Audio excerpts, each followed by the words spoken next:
Video topic.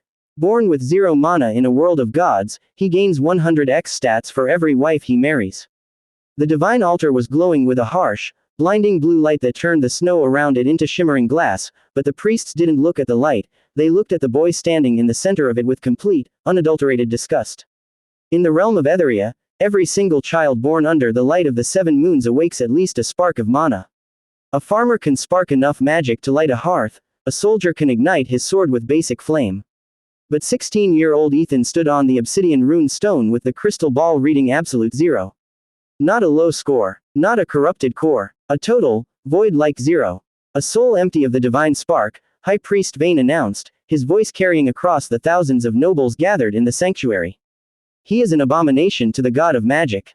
By imperial law, he is stripped of his family name, banished from the central continent, and cast into the borderlands as a landless commoner. Ethan didn't throw a temper tantrum. He didn't beg for mercy, and he didn't scream at his father, Lord Vayne, who was already turning his back on him to congratulate his half-brother on awakening an A-rank fire core. Ethan just tightened his grip on his thin, tattered traveler's cloak, turned around, and began the long walk toward the Frostfall wasteland, the place where the Empire dumped its trash and forgotten souls. What no one in that grand sanctuary realized, however, was that the moment Ethan stepped off the sacred altar marble and onto the dirt road outside the city gates, a translucent black box flared to life directly across his field of vision. System initialized. Sovereign origin protocol. Scanning host body. Void-type Dantean detected. Standard mana integration. Impossible. Activating universal override. The world of gods runs on magic, but the sovereign engine runs on bonds. Main rule. Host gains a passive x100 multiplier to all physical, mental, and spatial attributes for every divine bond marriage established with a fate-compatible partner. Current multiplier. x1 base. First target detected within 3 miles, the fallen Valkyrie. Ethan stopped in his tracks on the muddy trail, staring at the glowing text. A100x multiplier. In a world where elite knights spent 30 years eating magical elixirs just to double his muscle density, a 100x baseline jump wasn't just unfair, it was completely game-breaking. System, Ethan muttered under his breath, watching his breath turn to steam in the freezing wind. What does it mean by fallen Valkyrie? Target. Freya von Asgard. Former SSS rank divine commander. Stripped of her wings by the High Church for defying an order to slaughter a border village. Currently dying of void poison in the abandoned watchtower ahead. Ethan didn't hesitate. He broke into a run, his weak, unenhanced legs pumping as fast as they could through the deep snow. 10 minutes later, he kicked open the rotting wooden door of an old stone watchtower at the edge of the forest. Inside, lying on a pile of frozen straw, was a woman wrapped in cracked silver armor. Her hair was the color of spun moonlight, but her face was pale as death, black veins crawling up her neck from a glowing purple wound near her shoulder. Her hand immediately twitched toward the handle of a shattered greatsword resting beside her.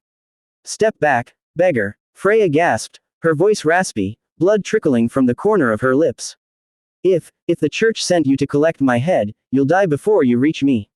Ethan didn't draw a weapon. Instead, he pulled a flask of warm water from his pack and knelt right next to her, completely ignoring the terrifying pressure still lingering around her broken mana core. The church threw me out 20 minutes ago for having 0 mana, Ethan said calmly, lifting the flask to her lips. I'm not here for your head. I'm here to offer you a deal. Freya swallowed a mouthful of water, her piercing blue eyes searching his face for any sign of deceit. A deal? I'm a dying disgraced commander, boy. I have no gold, no army, and my mana core is corroding into ash. What could you possibly want from me? I want to break the system that destroyed both of us, Ethan said, looking her straight in the eyes. The system says your soul is compatible with mine. If you marry me under the ancient oath, not for political show, but as absolute equals, I can absorb the void poison destroying your body, and you get a husband who won't bow to the High Church. Freya let out a bitter laugh that ended in a harsh cough. The oath of the ancients requires a partner with an absolute void core to absorb spiritual corruption. Wait. You actually have 0 mana. A true blank slate. She stared at him, realizing the impossible truth.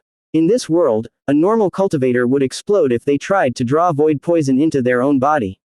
But a person with an absolute 0 void Dantean was like an infinite black hole, it didn't store mana, it annihilated it. Target compatibility. 99.8%. Target Freya has initiated the soul bond contract.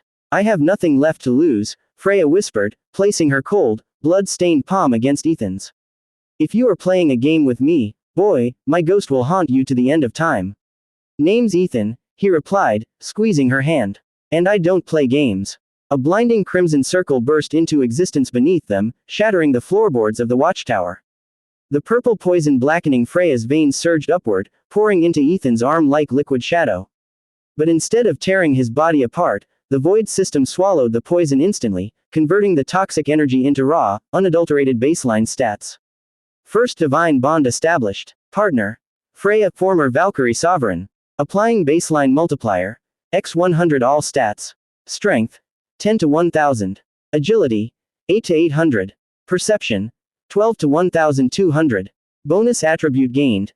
Divine Valkyrie instincts passive. Ethan took a deep breath, and the air inside the watchtower suddenly felt like it was freezing. The sheer density of his physical body changed in an instant. His bone structure compressed, his muscle fibers tightened to the density of forged steel, and his senses exploded outward. He could hear the footfalls of snow rabbits 3 miles away, he could see the individual dust motes suspended in the frosty air. Freya sat up, gasping for air as the black veins vanished from her skin. Her silver armor, once dulled and cracked, began to hum with a faint, restored divine resonance. She looked at her hands, then looked up at Ethan, her jaw dropping. She didn't feel a speck of mana coming from him, he still had absolute zero magic. But the physical atmosphere around him was so dense, so terrifyingly heavy, that the air itself was warping around his shoulders. Before either of them could speak, the heavy timber door of the watchtower was blown off its hinges by a massive burst of holy fire. A squad of 5 paladins clad in white and gold armor stepped through the smoke, led by a silver-ranked captain holding a glowing divine spear. Freya the heretic, the captain roared. By order of High Priest Vayne, your execution is to be carried out immediately. The captain paused, squinting through the dust at Ethan. Wait, the trash prince. What are you doing here, boy? Did you come to die alongside the disgraced bird?